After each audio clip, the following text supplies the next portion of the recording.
Hey everyone, thanks for tuning in. This is our second to last episode online ever.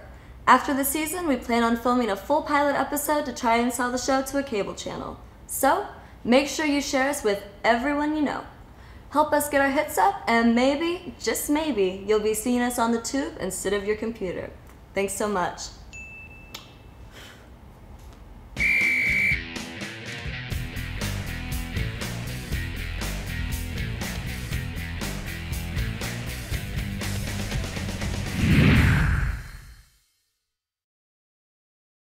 Welcome to week 14 of Hot Tub Sleeper Picks.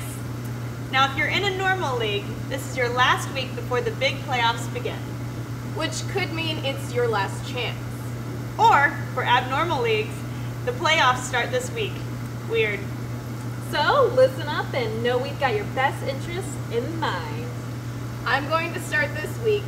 My sleeper pick is Hines Ward, wide receiver for the Pittsburgh Steelers. Yeah, I know he was on Dancing with the Stars, and he's an old man, and a few experts view him as worthless in all scoring formats right now. But this week, with the Browns coming to town, could be special. Ward is sitting at 990 career receptions with 10 catches. He'd be the 8th man in NFL history to have 1,000. It's a huge honor, the kind you want to see happen in front of hometown fans. Not in San Fran next week. Big Ben should easily eliminate the Browns from the game early on, and I bet he's looking Ward's way all day. I can see a 10-catch day for a 90 yards and a touchdown. Nice. For my pick, let's head over to the bedroom. Welcome to this week's Stardom Sit-em. We're diving right in. This week's must-sit is Michael Turner, running back for the Atlanta Falcons. Turner turns the dreadful 30 in February and already looks the part of a broken-slowed veteran running back. All in all, Turner's been having a solid season, but this week the Falcons face the Panthers, who should put up some serious points on the board. Turner will become a non-factor while Matty Ice has to air it out to catch up. Bench him if you can. My must-start this week is Philadelphia Eagles wideout Deshaun Jackson. Right after last Sunday's game, Deshaun's phone rang. It was his agent begging him to start playing. The guy is a free agent after this season, and unless he gets a few big games in before the season ends, his next contract isn't going to be as lovely as he hoped. This week against the Dolphins isn't going to be easy, but expect him to step up and be the player he's been in the past. Expect 100 yards and a touchdown this week and the next two. Now back to the hot tub. My pick this week comes from the land of only if you're really, really desperate.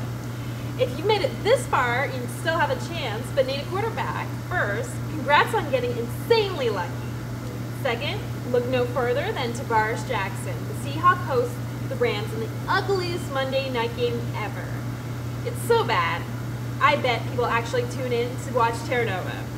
Anyway, the Rams' defense is pretty porous and should give up some serious points. Even if the game gets out of hand, look for Seattle, who are still alive in the wild card race, to continue moving the ball downfield for points. Marshawn Lynch has been in beast mode for a few weeks now and could use a little break before facing Chicago and San Fran. So, expect a nicely managed game from Jackson with 250 yards and a pair of passing touchdowns. I bet our ratings are better than that Monday night game. So, before my pick, let's check in with our nurse, Courtney. Thanks, Miranda. This week, the whole fantasy football world's eyes should be in my town, Chicago. The quarterback situation is a mess. They just lost to a crappy Kansas City team, and Matt Forte is busted up just enough to miss a few weeks. No! With 6 other teams chasing the same wild card spot, the Bears' season could be over. But I'm a big believer in Marion Barber. He's mostly played the vulture role this season, but should see 20-plus carries this week against Denver. The Broncos have given up close to 120 rushing yards per game, so the Bears belong in the playoffs this year, and it's 100% on Barber's shoulders now. Expect him to get them there.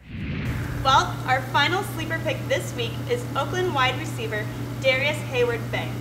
I'm going to go for it and say this is the week Green Bay finally loses a game, and it will come in the hands of the fading Raiders. With Carson Palmer at quarterback, the Silver and Black have had some moments where they've looked like a top 10 team. They've been few, but we've seen them. In order for them to become elite, they have to use the blinding speed that they have. Hayward Bay is one of the fastest players in the NFL, and his hands are starting to come around. Enough so that Palmer is starting to trust this second-year pro. This week, expect to see a ton of Michael Bush, but when the Raiders throw, look for DHB to be the hot target at least 10 times. Coach Jackson knows every touch can be a touchdown with this guy. Expect 80 yards and a touchdown. Don't be surprised if you get more. This could be his coming out party. Well, that's our show this week. Don't forget to like this episode. It's the only way that we know you care. Tune in next week for our last show of the season. Bye! Thanks for sticking around. If you're in a keeper league and can still pick up players, grab Arizona's injured running back Ryan Williams. He was our pick to be the man for the Cards this year until he got hurt. Sure, Beanie Wells has been a beast, but he's not the kind of back you can dominate with. Williams is. Grab and stash him. He'll be next year's Ben tape, probably better because there won't be Arian Foster standing in his way.